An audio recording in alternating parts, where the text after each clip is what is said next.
Bueno, lo primero que quiero decirles es que la vida en la Tierra tiene 2,5 millones de años, es decir, 25.000 siglos, pero yo por una cuestión de tiempo voy a hablar nada más que de los últimos 215. Si ustedes se fijan un poquitito, ¿qué pasó en estos 215 años? El promedio de vida pasó de 24 a 76 años, se triplicó. La población aumentó de 1.000 millones a 7.400 millones, se multiplicó casi por 7, y el dióxido de carbono en la atmósfera subió de 280 a 380 ppm. Si ustedes ven, hay una correlación entre el aumento de dióxido de carbono en la atmósfera y lo que vive la gente y la cantidad de gente que tenemos. Y eso es así porque el aumento de vida de la población está relacionado directamente con el desarrollo científico y tecnológico y se correlaciona también con el megaconsumo de combustible y alimentos que tenemos hoy en día.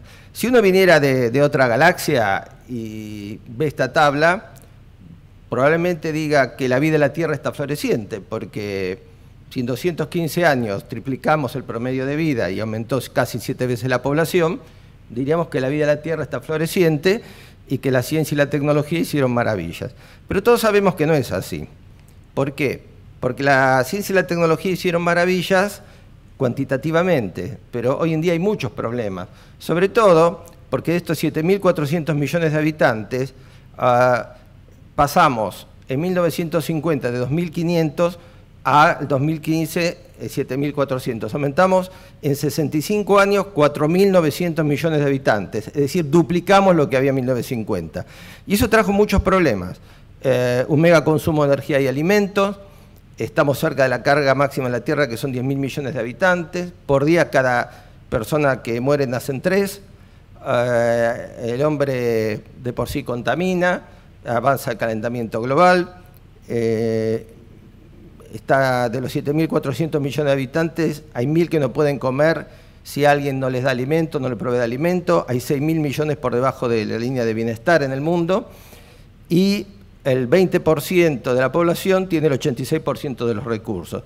Quiere decir que, si bien la ciencia y la tecnología ayudaron a vivir más y a que aumente el nivel de población, hay una problemática muy importante sin resolver y veremos en qué podemos contribuir con esto. Me gustaría citar en este momento la encíclica del año pasado del Papa, Laudato Si, la encíclica del medio ambiente, donde rescato 2 frases. Una que habla de sustituir el uso de los combustibles fósiles. No dice, habría que, podría ser, no, hay que sustituirlos directamente. Y la segunda, que marca un poco la problemática que tenemos hoy en día, es que todavía no se ha logrado adoptar un modelo circular de producción que asegure recursos para todos. Está cuestionando de alguna forma que todavía no tenemos la forma de solucionar la problemática que las mismas ciencias y tecnología han originado. Si nosotros miramos con atención el aumento de carbono, dióxido de carbono en la atmósfera, que se debe a un mega gasto entrópico que se termina traduciendo en un problema ambiental, van a ver que hasta 1950, obviamente el dióxido de carbono tiene oscilaciones, oscilaba entre 180 y 280 partes por millón. Ven esa línea punteada. Pero ¿qué pasa en 1950? En 1950 se dispara, y hoy en día está oscilando entre 380 y 400 generalmente, pero se dispara a partir de 1950 y está muy claro en el gráfico, y no volvió a bajar, no pasó a la línea de 300, se mantiene 380 y 400. Recuerden 1950, porque ahora vamos a ver qué pasó en 1950. Fíjense cómo cambia la curva de crecimiento de la población. La curva de crecimiento de la población tiene un punto de inflexión importante, que ya había tenido entre 1900 y 1950, pero en 1950 también se dispara el crecimiento de la población, lo que le dije antes, en 65 años creció 4.900 millones de habitantes en un mundo que no estaba preparado, ni tampoco nos podemos imaginar cómo generar 4.900 millones de puestos de trabajo, por ejemplo. ¿Y por qué dispuse esas moléculas ahí al costadito? Porque evidentemente tienen que aparecer ciencias y tecnologías que respondan a esta problemática que se ha originado. Y esas ciencias y tecnologías no pueden ser cualquiera, tienen que ser tecnología con ciertas particularidades, y las dos que aparecen 20 años después del punto de inflexión son la biotecnología y la nanotecnología. ¿Y por qué dibujo las moléculas? Porque las dos son moleculares. La biotecnología depende de la molécula de ADN y del genoma, y la nanotecnología de todos los átomos y moléculas restantes. Entonces, para empezar a ver cómo se puede solucionar la problemática que hoy tenemos, esta curva es muy interesante y hace el título de este trabajo, porque todos se creen que las nuevas tecnologías o las tecnologías exponenciales nacieron de alguna forma para ser impuestas a la sociedad. Y nosotros vemos que nacieron 20 años más tarde del punto de inflexión de crecimiento exponencial de la población, al cual había que darle respuesta de la ciencia y la tecnología, que de alguna forma fue la responsable de todo eso. Por lo tanto, hay un cambio de paradigma, un cambio de paradigma educativo, un cambio de paradigma que tenemos que tener en cuenta para ubicarnos en este momento en el mundo, que es este. ¿Cómo resolver esta problemática cualitativa? Porque cuantitativamente estamos bien, cada vez vamos a vivir más, la población va a aumentar, le vuelvo a decir, se calcula que en poco tiempo, no pasa el 2050, que tendremos los 10.000 millones de habitantes, que es la carga máxima de la Tierra. Y acá nos encontramos que si bien van apareciendo tecnologías nuevas, hay un cambio de paradigma. Hoy no basta con conocer la naturaleza. Cuando en el mundo había 1.000 millones de habitantes, la gente quería conocer la naturaleza, cómo funcionaba el sistema planetario, cómo era la célula, cómo funcionaba el corazón, cómo era el sistema inmunológico. Hoy ya no alcanza con conocer la naturaleza. Uno puede ser un erudito, hay un educador que dice esto, uno puede ser un erudito, pero si no es capaz de movilizar el conocimiento en el momento que está haciendo falta, como ahora, para la sociedad puede ser peor que un ignorante, dice. Entonces, ya no basta con conocer la naturaleza. Nosotros tenemos ciencias y tecnologías destinadas a conocer la naturaleza. Tampoco podemos publicar un paper y esperar que alguien dentro de 30 años lo use para solucionar uno de estos problemas. Hoy necesitamos ciencias, tecnologías integradas, juntitas, capaces de transformar la naturaleza. ¿Y para qué? Dice Jeremías Riskin, para restituir las pautas perdidas y hacer posible la vida en la Tierra para todos. Entonces, este es un cambio de paradigma muy importante y uno debiera, cada vez que hace algo, ubicarse si está antes o después de este cambio de paradigma. Uno está haciendo innovaciones para transformar la naturaleza y poder dar respuesta a la sociedad, a la problemática socioeconómica, o está estudiando la naturaleza por el conocimiento a sí mismo, que es valioso, pero en este momento no ayuda a resolver las problemáticas del siglo XXI. ¿Cuáles son las 3 ciencias, tecnologías capaces de transformar la naturaleza? Hay solo 3. Hay solo 3 ciencias y tecnologías que se pueden integrar capaces de transformar la naturaleza, que son, para mi entender, el triángulo del saber del siglo XXI. La química, la biotecnología y la nanotecnología. Las 3 tienen amplia capacidad para transformar la naturaleza y, por supuesto, están relacionadas entre sí, ¿no? La biotecnología con la química mediante la química biológica, la biotecnología con la nanotecnología con la bionanotecnología y la química con la nanotecnología con la nanoquímica. Voy a decir 3 o 4 palabras de cada una de ellas para justificar por qué están puestas en el vértice de este triángulo, como el saber para el siglo XXI y las ciencias, que son las ciencias, tecnología integradas, capaces de transformar la naturaleza. No les voy a decir qué es la química, todos tienen idea que es la química. Sí les voy a decir que el 23 de junio del 2015 catalogó su compuesto 100 millones. Ustedes dicen un número, 890.951, van al CAS Index y encuentran una fórmula química. Hizo 100 millones de compuestos. En la naturaleza no había más de 2. O sea que los químicos hicieron más de 98 millones de compuestos que no estaban en la naturaleza. ¿Tiene capacidad de transformación? Sí. Algo muy importante era que en el 2009 había 50 millones nada más. Y para los primeros 10 hubo que esperar a 1990. Entonces la química tiene una gran capacidad de transformación, pero cuidado, nosotros hace mucho que usamos química en un montón de cosas. Todos estos compuestos nuevos son anillados, ¿sí? Y generalmente tóxicos y cancerígenos. O sea, y si bien tiene una gran capacidad de transformación, también tiene una gran capacidad de generar problemas en sus transformaciones, a pesar que ha dado muchas soluciones a un montón de situaciones, como la farmacológica, por ejemplo. La biotecnología, creo que esta diapositiva es bastante ilustrativa, ¿no? Si logramos pasar de una producción con chimeneas a una producción solar, se terminarían los problemas que tenemos en este momento. Bueno, ¿qué puede hacer la biotecnología? ¿Qué es la biotecnología en sí? Usar seres vivos o parte de seres vivos para dar respuestas a las necesidades socioeconómicas. Ustedes saben que, por ejemplo, la Argentina era uno de los principales exportadores de insulina por los años 80, porque en la Argentina se consumía mucha carne, había muchos páncreas bovinos, los laboratorios extranjeros venían, se instalaban, compraban los páncreas bovinos, extraían la insulina, y la Argentina era un gran productor de insulina y exportador de insulina.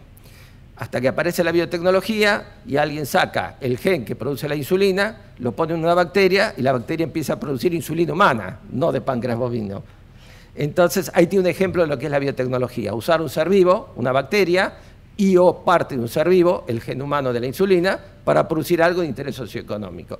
¿Y qué hace la biotecnología? Dar respuestas concretas en el área de la salud, los alimentos, la energía y el medio ambiente. Todo eso que está ahí, que es muchísimo, empieza la biotecnología moderna con el ADN recombinante, la posibilidad de sacar ADN de un lado y ponerlo en otro, de una especie y ponerlo en otra, terapia génica, terapia celular, producción con residuos cero, biofábricas transgénicas, biocombustibles, biotecnología en microalgas, carnes biotecnológicas, vacunas, anticuerpos monoclonales, terapias de rejuvenecimiento, y le voy a decir la última, que es esto que dice edición del genoma CRISPR-Cas9, que es la nueva revolución de la ingeniería genética a partir del año 2012, a la cual vamos a volver. O sea, la biotecnología tiene una gran capacidad de transformar la naturaleza para producir en tiempo y forma los recursos que se están necesitando.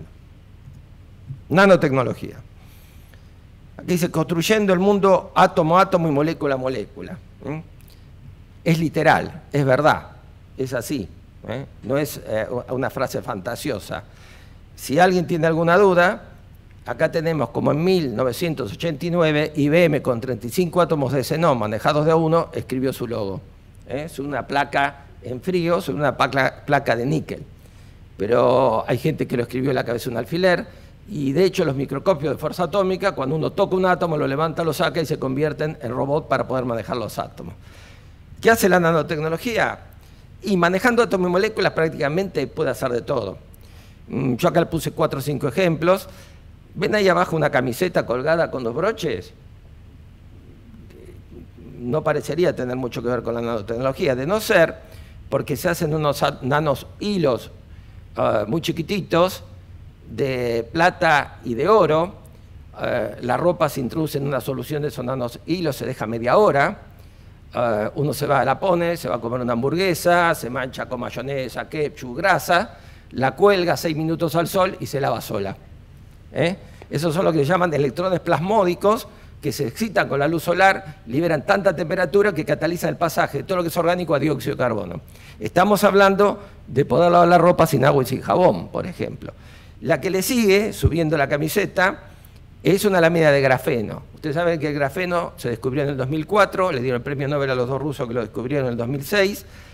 En este momento es un material se dice bidimensional porque el espesor es de un átomo de carbono nada más, y tiene 100 veces más resistente que el acero prácticamente, conduce 230 veces mejor que el silicio como semiconductor, y tiene unas propiedades interesantísimas. Se puede usar en la piel de los robots, de hecho se está usando en prótesis, porque cuando uno lo toca dispara los electrones y es mucho más sensible que la piel humana.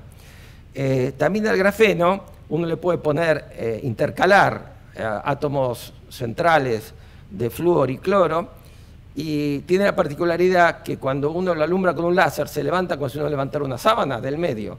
Entonces uno pulsa varias veces y se levanta y se baja, se levanta y se baja y constituye un pistón, un nanopistón. Debido a que este año dieron el premio Nobel a los que inventaron las nanomáquinas y los nanomotores, ¿no? Bueno, arriba lo que tienen es el grafeno, un esquema utilizado para filtrar agua de mar. Ustedes saben que el problema de los filtros es que generalmente son de poliamida, se tapan, son poco resistentes. Bueno, el grafeno tiene una resistencia increíble y se está hablando del grafeno para poder filtrar el agua de mar eficientemente y poder paliar la problemática del agua en el mundo. En el otro rincón tenemos un panel solar. La nanotecnología ha hecho paneles solares nocturnos. Como uno puede trabajar con el diámetro de los nanocristales, puede hacer que absorba selectivamente la radiación. Entonces, uno puede hacer nanopaneles, nanocristales de forma tal que de noche, cuando la Tierra está caliente, la radiación infrarroja pega en las nubes y vuelve, y son paneles con nanocristales que detectan la radiación infrarroja, con lo cual producen energía de noche, se llaman paneles solares nocturnos. Y da la posibilidad de combinar 2 tipos de cristales para tener en el mismo panel poder generar energía con luz solar o con radiación infrarroja. Y encima son flexibles. Hay un jeque árabe que se llevó a todo un equipo de Estados Unidos que está haciendo esto porque piensa formar medio desierto para generar energía con estos paneles mixtos. Lo que está abajo es un nanotubo de carbono, excelente para sensores de todo tipo. Hay hasta sensores para glifosato, de nanotubo de carbono. Y si quieren una curiosidad, si ustedes ponen agua dentro de ese nanotubo de carbono, es tan impresionante las fuerzas superficiales que el agua congela 100 grados dentro de un nanotubo de carbono. Y en la parte inferior coloqué un edificio. Usted me dirá que tiene que ver la nanotecnología con un edificio. Bueno, está la nanosílice, que son pequeñas partículas del orden de 50 nanómetros que absorben superficialmente, y cuando hace el hormigón, que siempre queda aire y baja la resistencia y el tiempo de fraguado real, estas nanopartículas hacen que se unen mejor la mezcla, no queda aire, aumenta la resistencia, después de bajar el espesor, y el fraguado es mucho más rápido. Aparte de todo esto, otro ejemplo que me gustaría darle en este momento es el de los nanorobots, que va a tener mucha incidencia en esta charla después, dentro de un ratito. ¿Por qué? Porque nosotros estamos acostumbrados a los robots que andan fuera de nuestro entorno, pero no a los robots que pueden ir por dentro del organismo. Cuando uno habla de nanorobot, dice, bueno, pero si yo hago un nanorobot y ese nanorobot emite radiación electromagnética, hay radiación electromagnética que me va a atravesar el cuerpo y eso me puede traer problemas. Bueno, sí, pasa con los celulares y todo ese tipo de cosas. Pero este es un nanorobot muy especial. Este lo hizo Ido Bachelet, era de Harvard, ahora lo repatrió Maryland y está trabajando para Pfizer. Es un nanorobot de ADN del mismo paciente, con lo cual no tiene ninguna implicancia de toxicidad ni de rechazo. ¿Y qué es este nanorobot? Es un monedero de moléculas de ADN, hecho con tipo moléculas de ADN, que tiene un cierre, que es una secuencia de RNA complementario al mensajero al cual tiene que ir este nanorobot para identificar la célula que tiene que destruir. Cuando se une, la abre y larga el material que la destruye. Es un nanorobot altamente específico para destruir ciertos tipos de células. Ustedes pueden ver por ahí abajo algo que no se ve bien. Eso es como se ve en un microscopio de fuerza atómica.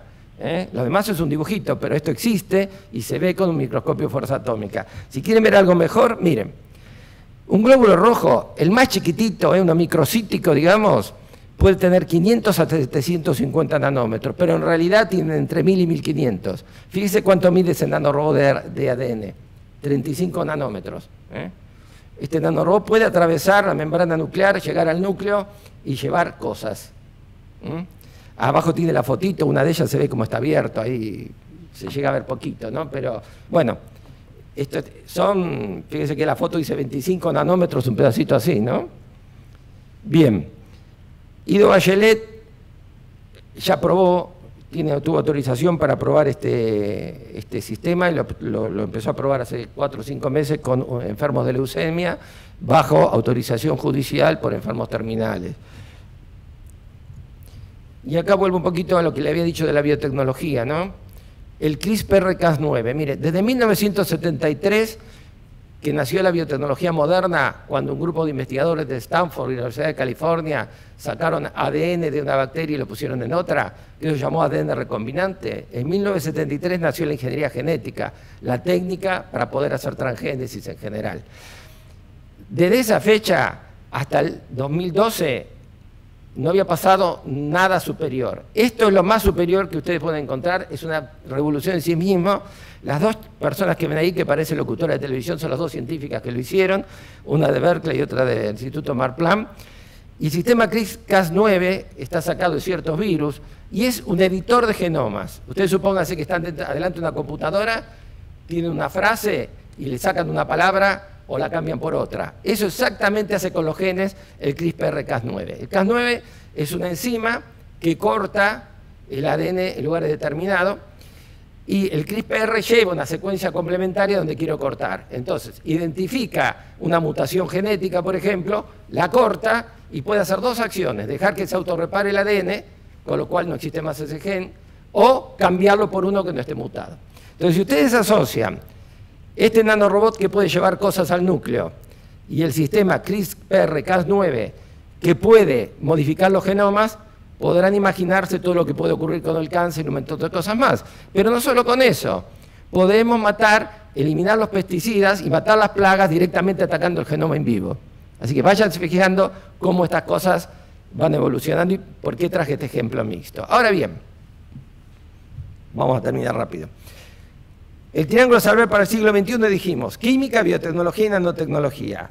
Ahora, ¿qué pasó con el tiempo? La biotecnología incorporó todo lo que necesitaba de la química y la nanotecnología incorporó todo lo que necesitaba de la química. Y para emprender, para innovar, evidentemente hace falta lo que llamamos la infotecnología. Entonces, si bien es el triángulo de saber para el siglo XXI, el triángulo para la innovación está integrado por la infotecnología, la biotecnología con toda la química que asimiló y la nanotecnología con toda la química que asimiló. Y los nexos entre ellos son la bioinformática, la bionanotecnología y la nanoelectrónica. Yo estaba en una época, hasta acá llegué con mis deducciones, ¿no? Pero encuentro, siempre hay alguien que publica en internet lo que no debe, yo qué sé, lo que encuentro por ahí, un trabajo muy interesante del Departamento de Comercio de Estados Unidos, donde habla de las 4 tecnologías para mejorar la performance humana. Y dice nano, bio, info, hasta ahí tenía las 3. Y me aparece la cognotecnología. Eso me desubicó completamente, entonces empecé a trabajar sobre la cogno, a ver por qué me faltaba. Y aparece lo que se llama las NBIC, que son las verdaderas tecnologías con crecimiento exponencial. NBIC quiere decir nanotecnología, biotecnología, infotecnología y cognotecnología. Si ustedes ven el primer triángulo, dice bio, nano y química, el saber para el siglo XXI, pero para emprender, innovar, bio, info y nano, que se llaman tecnologías convergentes porque convergen hacia la cognosciencia y a la cognotecnología.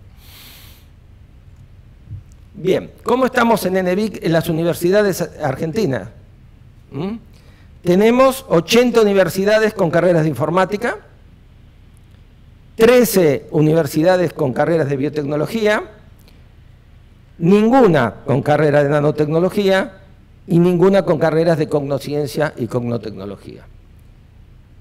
¿Cómo está el mundo con las carreras de nanotecnología? Australia tiene 14 universidades que tienen, Alemania 12, Canadá 11, Estados Unidos 10, Reino Unido 9, México 8, nuestros parientes de Brasil tienen 3 y nosotros no teníamos ninguna. Algo está fallando desde el punto de vista, siendo la nanotecnología, la biotecnología y la infotecnología declarada de interés nacional y prioritario, algo evidentemente está fallando cuando estamos 10 años atrasados en formar recursos humanos nanotecnológicos. Eso hizo que en el KS, después de 2 años de trabajo y aprobaciones por el Ministerio, el año que viene inauguramos la primera licenciatura en nanotecnología del país, no por gusto, sino porque para avanzar sobre las NBIC tenemos bio, tenemos info, nos está faltando nano, y ya estamos avanzando sobre cognosciencia y cognotecnología en un grupo de trabajo con la idea de poner la primera carrera en 3 o 4 años de una licenciatura en cognotecnología. Bueno, acá tiene nuestra carrera, no se la voy a contar, pero sí forma innovadores nanotecnológicos y por otro lado está inserta en el marco de las NBIC. Acá está la firma del ministro, se aprobó el 11 de julio del 2016, un proyecto que yo empecé a trabajar en el 2006. Tardamos 10 años para poner nanotecnología en la Argentina. ¿Qué es esto?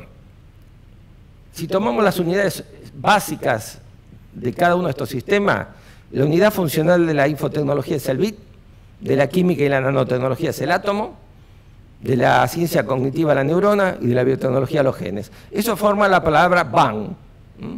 Y alguien dice que esa pequeña explosión de este conocimiento, multiplicado por los 7.400 millones de personas que somos, va a ser la gran explosión del conocimiento del siglo XXI.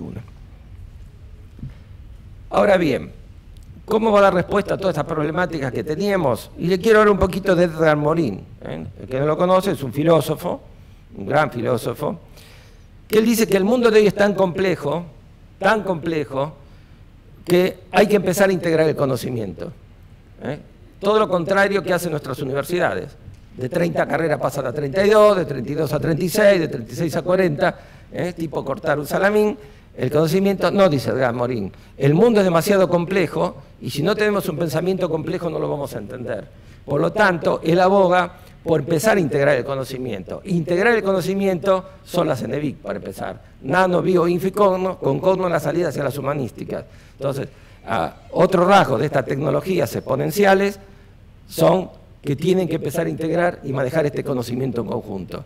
Yo siempre digo, yo puedo ser especialista en resonancia magnética nuclear de carbono 14, podré vivir con eso, podré presidir un congreso con eso, ¿sí? Pero del mundo no voy a entender absolutamente nada. Entonces, hay que integrar el conocimiento y las CENEVIC son un buen ejemplo de cómo se puede integrar el conocimiento que necesitamos. El mundo, con lo que dijimos, con todas las problemáticas que tiene, con el aumento poblacional, está a la deriva en todo lo que es económico y en todo lo que es ambiental.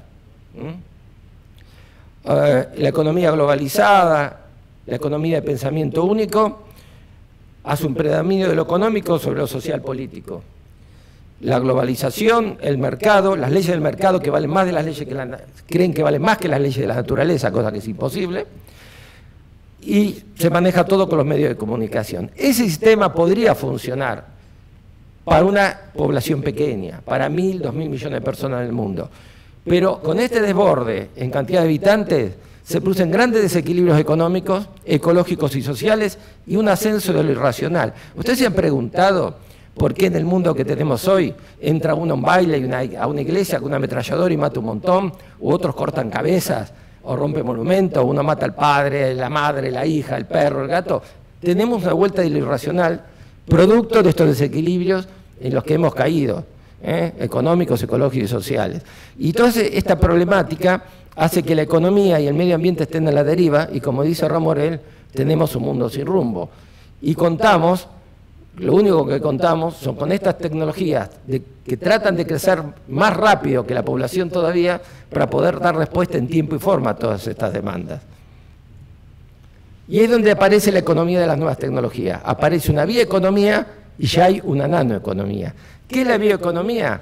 Una economía basada en la biotecnología, capaz de generar en tiempo y forma los recursos naturales renovables, con su acervo de 65 millones de genes y la ingeniería genética para usarlo como fábricas transgénicas, para dar respuesta a las necesidades socioeconómicas tales como la energía, alimentos, disminución de gastos de salud y cuidado del medio ambiente, generando a su vez trabajo e ingreso en forma sustentable, cosa que no le preocupa a otras economías, pero uno con la bioeconomía puede originar trabajo in situ.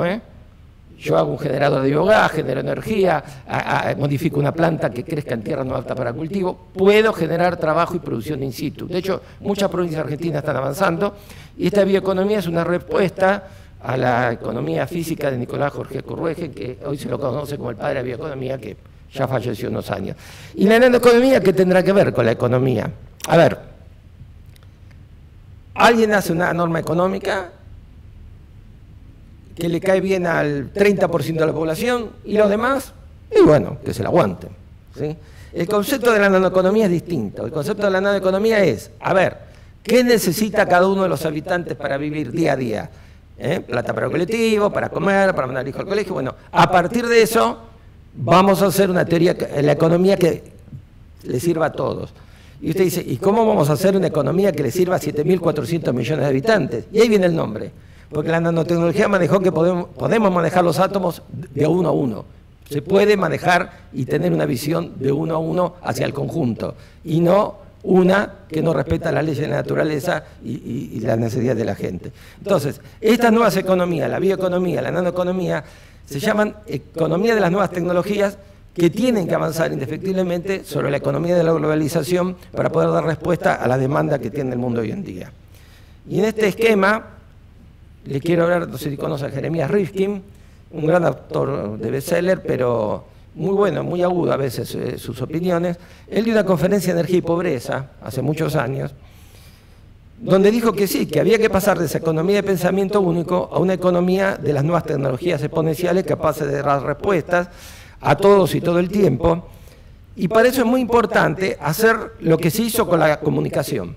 Hoy en día nosotros entramos y salimos de las redes, y la economía las comunicaciones están horizontalizadas. De alguna forma nos podemos comunicar todo el tiempo y nadie ya maneja la información o es privativa de un medio. Él dice que hay que hacer lo mismo, hay que horizontalizar la producción de energía, horizontalizar la producción de alimentos, horizontalizar la producción de fármacos. ¿Para qué? Para que ese 20% que maneja el 80% de los recursos del país, del mundo, vaya bajando constantemente y pueda repartirse mejor los recursos sobre la base de que no hace falta tanto dinero como la explotación petrolera o farmacéutica centralizada que sigue marginando gente. Entonces, Estas tecnologías no solo lo abarcan del tema científico-técnico del problema, sino de la solución económica y ambiental necesaria. Vamos a avanzar un poquito más sobre la CENEVIC, ya por terminar.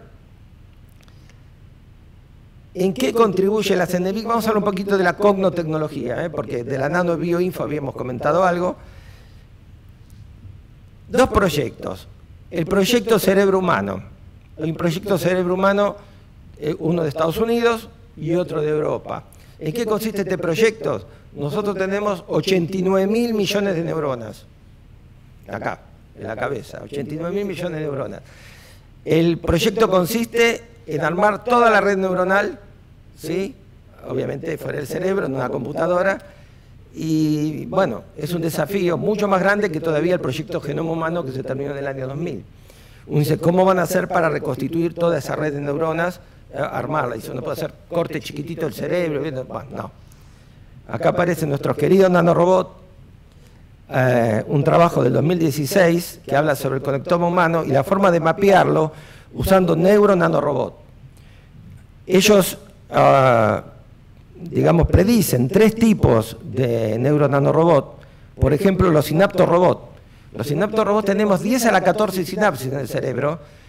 Se van a hacer 10 a la 14 nanorobots que vayan a esa sinapsis y transmitan la información al instante como a poder reconstituir la estructura. O sea, se está avanzando, todos los científicos del mundo están trabajando bastante unidos, se quiere hacer este mapeo del cerebro porque lo único que nos falta comprender es cómo funciona el cerebro humano y poder usar eso en algunos procesos productivos de inteligencia.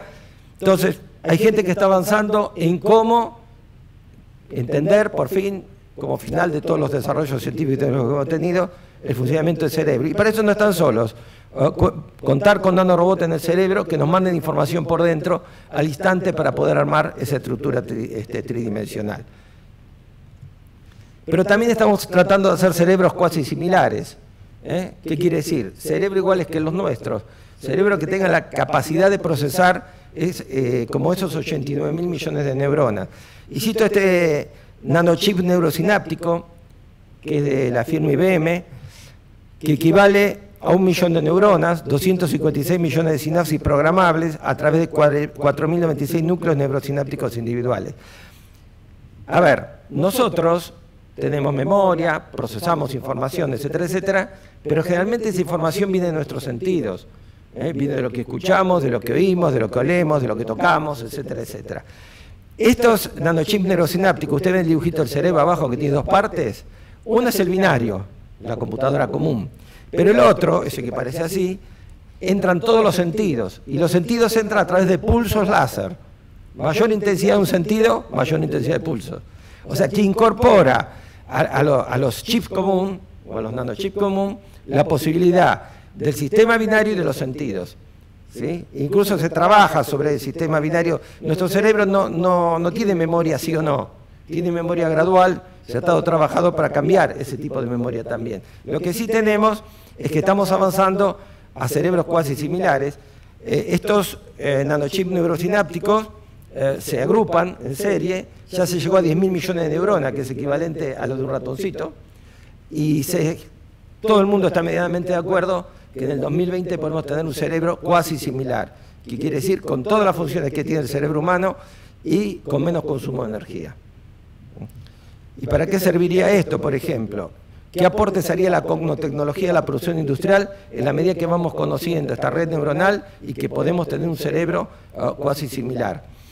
Bueno, puede manejar una empresa completamente, producción con impresora 3D, manejo de drones móviles no tripulados, robots no pensantes, que hagan una tarea específica, no como estos, control total de la producción con nanosensores, monitoreo ambiental y de seguridad laboral, toma decisiones inteligentes y toda una logística integral, porque a este robot le puede llegar la información de qué hay que fabricar, cuándo hay que entregarlo, cuál es la demanda, cómo se cobra, cuánta plata está en el banco, cuánta salió, si aumentaron las acciones en el mundo de lo que se quiere hacer, etcétera, etcétera. Entonces, acá tenemos en qué podría la cognotecnología avanzar sobre este campo. Y finalmente, ¿qué aporte podría hacer esto a lo que se llama singularidad tecnológica? Ustedes saben que la singularidad tecnológica es un concepto de un matemático húngaro de 1958, John von Neumann, que él dice que los robots en algún momento podrían autorreplicarse y hacerse de ellos solos cada vez más eficientes y más inteligentes. Con lo cual tendríamos una generación de robots cada vez más inteligentes que podrían tranquilamente vivir en un planeta o en la Tierra como vivimos nosotros, haciendo robots cada vez más inteligentes. Ese es un concepto de 1958 que se ha reflotado últimamente, que todo el mundo habla de la singularidad tecnológica. Y yo me voy a hacer una pregunta que quiero compartir con ustedes. Si no existe una singularidad humana, porque lo que nosotros llamamos evolución ha sido una singularidad humana, porque los humanos hicimos lo mismo que estamos hablando de la singularidad de los robots. Los robots, ¿qué tienen que hacer? Cada vez perfeccionarse, mejores, poder autorreplicarse. Si nosotros analizamos un poco lo que le pasó al hombre, 18.000 siglos para atrás, el Homo habilis, el que está ahí en la foto, no era igual que nosotros, era muy primario, no sabía identificar lo que era real de lo que era su imaginación, por ejemplo. Y estamos hablando de 18.000 siglos para atrás. Si hablamos del Homo erectus, 10.000 siglos para atrás, bueno, cambió su estructura, logró pararse, logró hacer un montón de cosas, producto de una evolución, casi una singularidad humana, ¿no? Si hablamos del Homo sapiens, 1.500 siglos para atrás, no 20, como vivimos, o los 100, el que vamos a vivir nosotros, ya fue estacionándose estructuralmente el hombre. Tomó más o menos su altura, su posición, el cerebro no creció más, pero sí fue creciendo intelectualmente. Y de hecho, una nueva generación va cambiando y va mejorando, como uno esperaba de la singularidad tecnológica. Ahora bien, un chico que nace hoy en día, ¿tiene que pasar 18.000 siglos para aprender todo lo que es el conocimiento universal? No. Un chico que nace hoy en día, hoy nace un bebé, ¿en cuánto tiempo va a aprender medianamente nuestro conocimiento universal en forma formal y no formal? Bueno, el primario, el secundario, la universidad, digamos que en unos 30, 35 años le pasamos el soft de nuestro conocimiento a ese chico. Un poco lento para transferir un soft, ¿no? De una máquina. Entonces, digamos que esto que estamos esperando para los robots, esa singularidad tecnológica de robots inteligentes, que nos estamos acercando a los cerebros inteligentes, que puedan autofabricarse y que cada vez sean mejores, lo que nosotros llamamos evolución, fue una singularidad humana y lo sigue siendo. Lo que tenemos es una transferencia del conocimiento al cerebro de nuestros chicos recién nacidos muy lenta. ¿Qué puede pasar con estas dos singularidades entonces? Bueno, en algún momento se pueden encontrar. Nosotros pensamos a 20 años, a 30, a 50, pero acá estamos hablando de 18.000 siglos. No sabemos si el calentamiento global, que algunos dicen que va a pasar los 7 grados en este siglo, no 1,5 grados, en algún momento va a ser imposible la vida en la Tierra. Nosotros sabemos que un robot no necesita agua, no necesita oxígeno, no necesita sanitarios, no necesita alimentos, le bastaría con una melena solar, por ejemplo, para poder manejarse. Y bueno, y tal vez se cruce la singularidad humana con la singularidad tecnológica y yo dibujé un pendrive ahí, podamos de alguna forma transferirle a ese cerebro inteligente en un robot nuestro conocimiento, y es lo que se habla de el ser humano inmortal, etcétera, etcétera, donde se cruzan las dos. Así que finalmente le quiero pedir disculpas porque dije que solo iba a hablar de los últimos 215 años y terminamos buscando el futuro 2,5 millones de años para atrás. Muchas gracias.